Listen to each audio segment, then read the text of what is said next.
दोस्तों नमस्कार। स्वागत है फिर से एक नए वीडियो में। नोकिया एक ऐसा नाम जिसे हम सुनते हैं तो बहुत सारी पुरानी यादें, बहुत सारी अच्छी यादें हमारे दिमाग में चलने लगती हैं।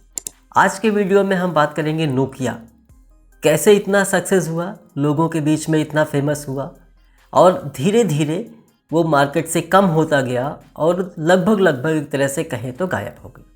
नोकिया, जैसा कि हमें नोकिया ब्रांड का नाम जानते हैं, नोकिया की शुरुआत नोकिया मोबाइल फ़ोन से नहीं हुई थी। इसको जानने के लिए हमको थोड़ा पीछे जाना पड़ेगा। बात है 1965 की। फेडरिक नाम के एक बिजनेसमैन ने फिनलैंड में एक पेपर मिल का बिजनेस स्टार्ट किया। बहुत अच्छा चला, उनने और भी उसमें किए, कई सारे मिल्स डाली। धीरे धीरे उन्होंने अपने बिजनेस को अलग अलग क्षेत्रों में बढ़ाया, जिसमें कि टायर, रबर, इलेक्ट्रॉनिक इक्विपमेंट्स उस ज़माने के हिसाब से और भी बाकी बहुत सारा बिजनेस स्टार्ट किया जो कि बहुत अच्छा चला। सीधे हम आते हैं 1960s के आसपास। 1960s के आसपास जो कि नोकिया उस समय एक पेपर मिल हुआ करती थी, उसने अपना बिजनेस बहुत सारे क्षेत्रों में कर लिया था। उस समय मोबाइल फ़ोन्स तो नहीं थे बट इलेक्ट्रॉनिक डिवाइसेस थीं।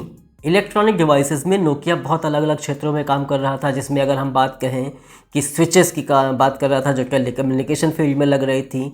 धीरे धीरे आते आते आगे बढ़ते बढ़ते अगर हम बात करें तो नोकिया मिनी कंप्यूटर्स बना रहा था, नोकिया टीवीज़ बना रहा था। ये सारी चीज़ें हो रही थी। ये सब चीज़ें ऑल सबके सब लगभग मान के चला जाए तो एनालॉग सिग्नल पे ही काम करती थी। नोकिया रिसर्च एंड डेवलपमेंट में बहुत आगे था। उसकी एक बहुत अच्छी टीम थी जो कि फ्यूचर विज़न लेके चल रही थी। उन्हें लगा कि वायरलेस डिवाइसेस का आगे बहुत अच्छा होने वाला है। लेट 80s की बात करें हम, यानी कि लगभग 79-80s के आसपास नोकिया एक कंपनी के साथ टाई अप करता है और पहला वायरलेस कम्युनिकेशन डिवाइस जिसे हम कार फोन के नाम से जानते हैं वो लॉन्च करता है। सलोरा नाम की एक कंपनी हुआ करती थी। आप हम में से कुछ लोग जानते होंगे, जैसे मैं जानता हूँ, मैं सुना हूँ और मुझे उम्मीद है आप भी जान रहे होंगे। उसके साथ उसने मोबीरा नाम से एक डिवाइस लॉन्च की जो कार फोन हुआ करता था। बेसिकली उस समय ये या तो कार में या उसके पहले डिफेंस यूज़ किया करती थी और डिफेंस के लिए अलग स्विच भी बना रहे थे। जो टेलीफोन एक्सचेंज हुआ करते थे उनके इक्विपमेंट्स बना रहे थे। नेटवर्क में काफ़ी कुछ मदद कर रहे थे अपने देश की। स्टार्ट इनका फिनलैंड से ही हुआ था। ऐसा चलता गया, नोकिया बहुत ही अच्छा करता गया। अब हम सीधे आते हैं जो नोकिया जिसे हम फ़ोन की तरह जानते हैं। जैसा कि वीडियो में सबसे पहले मैंने नोकिया कहा, नोकिया कहते ही आप में से काफ़ी लोगों के दिमाग में एक इमेज बनी होगी, एक फ़ोन की फ़ोटो बनी होगी। अब हम धीरे धीरे उस जगह पर आ गए। साल था 1992 का। नोकिया ने अपना पहला सीरीज़ 1011 सीरीज लॉन्च किया जो कि पहला जीएसएम फ़ोन था। उसके जस्ट एक साल के बाद नोकिया ने अपनी सीरीज लॉन्च की 2100। लॉन्च के समय वर्ल्ड वाइड उनको एक प्लान था कि लगभग 4 लाख डिवाइसेस वो बेच लेंगे, लेकिन उनने लगभग 2 करोड़ फ़ोन बेचे जो कि नोकिया के लिए उस समय बनाना मुश्किल हो गया था। नोकिया को बहुत सारी चीज़ें आउटसोर्स करनी पड़ी, तब जाके वो लोगों की मांग को पूरा कर पाया। उसके बाद वही साल था, 21000 वाला ही साल था जब नोकिया की जो एक रिंग टोन या जो एक स्टार्ट टोन होती है वो लॉन्च हुई थी, जो कि एक आइकॉनिक टोन बन गई, जो कि दुनिया में बहुत पहचान बनाया। उसके बाद नोकिया ऊंचाइयों को छूता गया और उसे अपनी मल्टीपल यूनिट्स डालनी पड़ी जहां से वो लोगों के फ़ोन की मांग को पूरा कर सकता था। साल आया 1996 जब नोकिया ने अपना 9300 सीरीज लॉन्च की, जिसे हम आज की भाषा में कहें तो कम्युनिकेटर हुआ करता था। Web browsing, phone book, messaging, call, text, even हम उस समय स्प्रेडशीट पर भी काम कर सकते थे और ये सब कुछ बेस था सिम्बियन पर चल रहा था, जो कि नोकिया का सिम्बियन सॉफ्टवेयर हुआ करता था। उस समय और भी कंपनियां थीं जो मार्केट में थी। मोटरोला था, एरिक्सन था, इन सब चीज़ों के ये सब कंपनियां मार्केट में बहुत अच्छा कर रही थी और सबके सब मिलकर सिम्बियन सॉफ्टवेयर को यूज़ कर रही थी और बहुत अच्छा चल रहा था सॉफ्टवेयर। अब आता है साल धीरे धीरे 2000 के आसपास। 2000 के आसपास साल जैसे जैसे आता गया, नोकिया उतनी तेज़ी से ऊपर बढ़ता गया। आपको हमको याद होगा एक फ़ोन आया था नोकिया का 3210, 3215, 2000 के आसपास लॉन्च हुआ था। इसके पहले जो सीरीज़ थी उसमें नोकिया ने एक गेम लॉन्च किया था जो कि उस समय दुनिया का सबसे ज़्यादा खेला जाने वाला गेम था। पता है आपको ना, स्नैक गेम आपने सुना होगा। 2000 के आसपास नोकिया दुनिया की सबसे बड़ी कंपनी बन गया। स्पेसिफिकली देखा जाए तो 1998 तक मोटोरोला ऐसी कंपनी थी जो दुनिया में सबसे ज़्यादा हैंडसेट बना रही थी, लेकिन नोकिया उसको ओवरटेक करके आगे बढ़ गया। 2000 के आसपास नोकिया इतना अच्छा रिसर्च कर रहा था, लोगों की नर्व्स पकड़ लिया था, कैसे फ़ोन उनको पसंद है, किस टाइप की चीज़ें चाहिए, जो कि आज से लगभग 20 साल पहले इतने भारी भरकम फ़ोन बना रहा था जो 10-10 किलो के हुआ करते थे। अब नोकिया 100-100 ग्राम के फ़ोन बनाना शुरू कर दिया था। बात है साल 2003 की, जब नोकिया 1100 और 1110 लॉन्च होता है, जो कि दुनिया का आज भी सबसे ज़्यादा बिकने वाला फ़ोन है, आपको पता होगा। अब धीरे धीरे चीज़ें चेंज होना शुरू हो रही थी मोबाइल वर्ल्ड में। अब धीरे धीरे नोकिया और भी काम करता गया। नोकिया चूँकि R&D में सबसे आगे था, उसने अब कलर स्क्रीन वाले फ़ोन पे काम करना शुरू किया। सन 2003-2004 के आसपास उसने अपने फ़ोन लॉन्च किए। फर्स्ट 3G फ़ोन लॉन्च किया, फर्स्ट कैमरा फ़ोन लॉन्च किया। 2006 आते आते नोकिया लगभग $50 बिलियन की एक कंपनी बन गया था, जो कि उस समय के लिए कहा जाए कि दुनिया की सबसे बड़ी मैन्युफैक्चरिंग यूनिट्स या मैन्युफैक्चरिंग कंपनीज में से एक हुआ करती थी। अब साल आ गया था 2007 का, काफ़ी कुछ बदलने वाला था। एकाएक दुनिया में एक नया प्लेयर, जिसे हम एप्पल के नाम से जानते हैं, मोबाइल की दुनिया में आया, और आते ही उसने एक ऐसा डिवाइस लॉन्च किया जो कि पूरी तरह से कीलेस यानी कि टच स्क्रीन वाला फ़ोन था। जो पहला टच स्क्रीन वाला फ़ोन था, नोकिया के अलावा कोई एक ऐसी कंपनी जो मोबाइल में उससे अच्छा कर सकती थी, वहीं से संकेत मिलना शुरू हो गए, और नोकिया इस बात को समझने में थोड़ा लेट हो गया। नोकिया अपना सिम्बियन सॉफ्टवेयर यूज़ कर रहा था, एप्पल का अपना खुद का मोबाइल और खुद का सॉफ्टवेयर था जिसे वो iOS कहते थे। और साथ ही साथ उसी बीच में मोटोरोला ने काफ़ी कुछ एक्सपेरिमेंट करना शुरू किए। मोटोरोला की एक फ़ोन मोटो रेजर सीरीज़, जो कि आपको अच्छे से याद होगी, वो भी 2004-2005 के आसपास लॉन्च हुई और बहुत अच्छा चली। अब धीरे धीरे यहाँ पर जो कि नोकिया बोल रहा था कि उसकी सबसे बड़ी स्ट्रेंथ है उसकी ड्यूरेबिलिटी, लेकिन ड्यूरेबिलिटी के साथ साथ अब चीज़ें बढ़ रही थी यूज़र एक्सपीरियंस की तरफ, यानी कि सॉफ्टवेयर की तरफ। जैसे ही एप्पल ने अपना एक मल्टी टच फ़ोन लॉन्च किया, नोकिया ने भी अपना एक टच स्क्रीन का फ़ोन लॉन्च किया।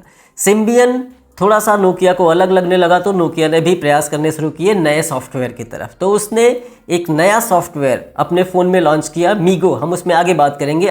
अब यहाँ पर नए नए मार्केट प्लेयर्स आना शुरू हुए।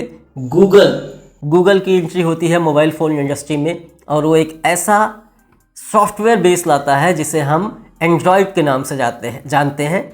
और आज की डेट में सबसे ज़्यादा कॉमन यूज़ होने वाला अगर कोई ऑपरेटिंग सिस्टम है मोबाइल का, तो वह है एंड्रॉयड। लगभग सारी कंपनियां अडॉप्ट कर चुकी हैं और बहुत अच्छा कर रही हैं, धीरे धीरे मार्केट में आना शुरू हो गए थे।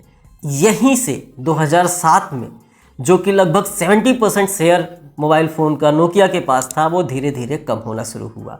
वजह बहुत सारी थी। नोकिया कुछ नया करने में डर रहा था, या नोकिया कुछ नया करने से बच रहा था। बात करें 2003 से 2006 का जो नोकिया का गोल्डन टाइम था, उस समय उसने तरह तरह के नए एक्सपेरिमेंट शुरू किए थे, जिसमें कि कुछ गेमिंग फ़ोन भी लॉन्च किए थे, कुछ अलग अलग दिखने वाले फ़ोन थे जो अलग अलग लोगों को पसंद थे, कुछ यूथ को पसंद थे, कुछ एजेड लोगों को पसंद थे।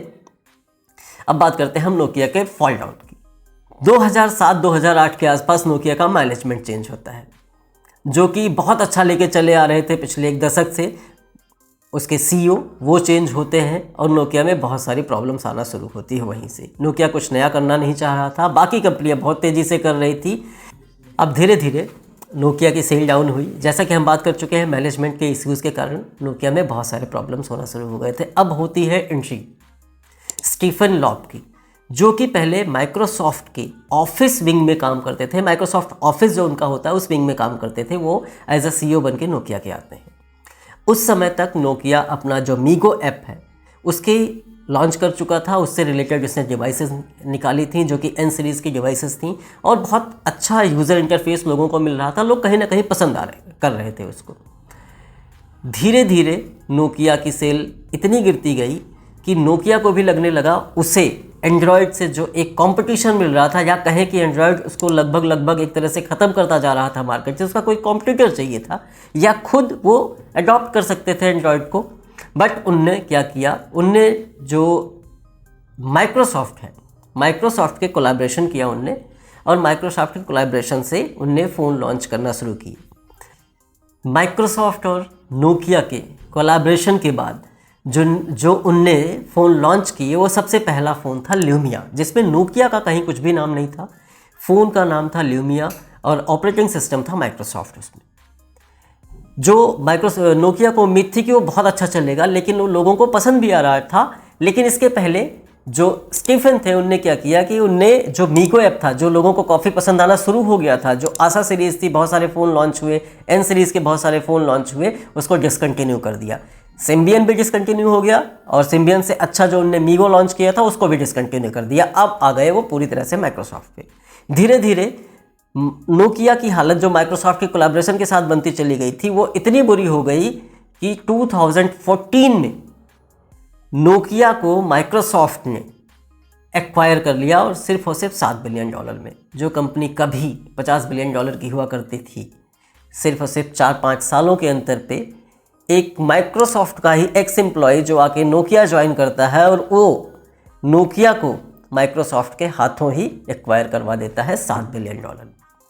अब नोकिया पूरी तरह से ख़त्म हो चुका था, अब वो हो चुका था माइक्रोसॉफ्ट। साल था 2016, जब माइक्रोसॉफ्ट भी रन नहीं कर पा रहा था, जो कि एक्वायर किया था उसने नोकिया से।